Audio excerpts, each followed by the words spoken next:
रामकृपाल जी से लेना चाहूँगा। रामकृपाल जी, ये बताइए कि क्या वाकई बीजेपी में कहीं पर ये लिखित तौर पे या कहीं इस तरह की कोई बात है कि 75 साल के बाद कोई भी आदमी चुनाव नहीं लड़ सकता, मुख्यमंत्री नहीं बन सकता, प्रधानमंत्री नहीं बन सकता, ऐसा कोई लिखित है या कोई घोषित तौर पे है, ऐसा क्या? नहीं, न तो लिखित है ना घोषित तौर पे है।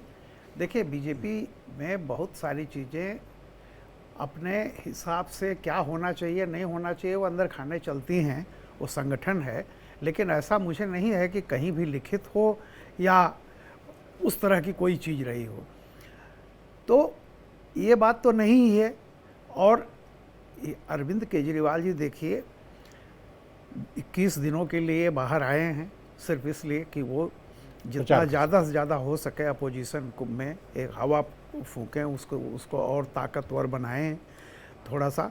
तो वो केजरीवाल जी कल जेल से निकलते ही ऑलरेडी रोड शो उन्होंने शुरू कर दिया, बल्कि कल मैंने आपके चैनल पर ये बात कही ही थी।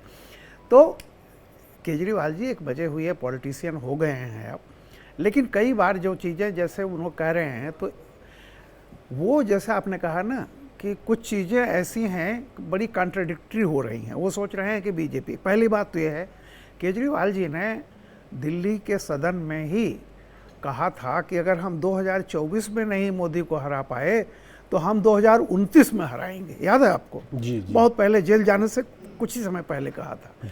आज फिर उन्होंने एक और चीज़ कही है कि अगर ये, मतलब जाहिर सी बात है कि मोदी की लोकप्रियता को अभी भी आप मान रहे हैं कि अगर जनता वोट देगी तो मोदी के नाते देगी। ये मैं बहुत पहले से कह रहा था, 2014 से ये रेफरेंडम है, मोदी चाहिए या मोदी नहीं चाहिए, सीधी बात है। और इस बात को केजरीवाल ने स्वीकार किया। तीसरी बात, हमारे लोकतंत्र में कोई ऐसा गठबंधन, मतलब प्री पोल्ड अलायंस नहीं है, सभी पार्टियां अपने बूते लड़ रही हैं। तो बीजेपी अगर 220 और 230 भी पाती है तो आप ये कह रहे हैं कि इस देश में 84 के बाद सिंगल लार्जेस्ट पार्टी फिर भी सबसे ज़्यादा बड़ी बीजेपी बनेगी, क्योंकि जब 2004 में कांग्रेस 143 थी, राजीव गांधी जब 89 में उनको भी 200 से कम सीटें मिली थी, पहला ऑफर उनको गया था, उन्होंने मना कर दिया। देखिए, अगर बीजेपी अपने बूते 220-230 सीटें पा रही है तो क्लियर कट जान लीजिए कि फिर तो बीजेपी की सरकार बन रही है, कोई दो राय नहीं उसमें।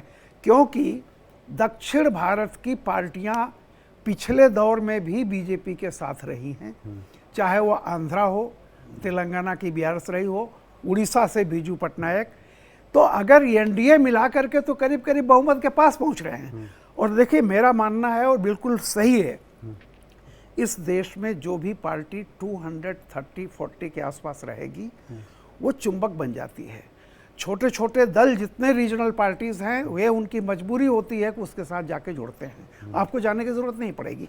तो खैर, केजरीवाल जी निश्चित रूप से थोड़ा रियलिस्टिक भी हैं, इसलिए वो उस तरह की बातें नहीं कर रहे हैं जैसे बाकी नेता कर रहे हैं। कहीं ना कहीं वो इस बात के पोटेंशियल भी मान रहे हैं कि बीजेपी अभी पावरफुल है और उसके आने की है, और अगर मोदी आ गए, मोदी हटेंगे तो उनके यहाँ नंबर 2 नंबर 3 पड़े हुए हैं। जैसा कि उन्होंने कहा कि अमित शाह, योगी और असम के मुख्यमंत्री हेमंत बिस्वा शर्मा, ये सब ऐसे चेहरे हैं जो मोदी का विकल्प बन सकते हैं बीजेपी में।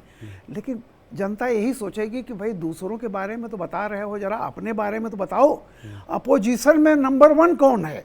आप तो बीजेपी के नंबर 2 और नंबर 3 भी बता दिए, तो कम से कम ये बात तो होगी। तो मैं ये कह रहा हूं कि देखिए, अरविंद केजरीवाल का है कि कहीं ना कहीं से एक संशय डालो लोगों के दिमाग में। और जो फेंस सीटर होते हैं, देखिए 90% तो डिसाइडेड होते हैं। ये जो 75-76 की बात कर रहे हैं, ऐसा नहीं कि ये ख्याल अरविंद जी को ही आया है, जनता को नहीं आया है। जनता अच्छी तरह जानती हो कितने साल के हैं, कब तक रहेंगे, क्या रहेंगे, और सेकंड लाइन क्या है, थर्ड लाइन क्या है, ऐसा नहीं है। लेकिन केजरीवाल कोशिश जरूर कर रहे हैं, और जैसा मैंने कल आपको कहा था कि जेल से बाहर आए हैं तो निश्चित रूप से अपोजिशन को, इंडिया अलायंस को एक ऊर्जा तो मिली है। लेकिन वो ऊर्जा हमें हमेशा ये देखना चाहिए कि आप जो कह रहे हैं कहीं वो बैकफायर न कर जाए। तो जैसा कि अरविंद केजरीवाल जी ने अभी तक जो बातें कही हैं, मुझे लगता है कि वो ऐसा नहीं लगता है कि वो कोई बहुत ज़्यादा अट्रैक्ट होकर के या बीजेपी के वोट में कोई पुनर्थिंकिंग करवा पाएंगे। जी।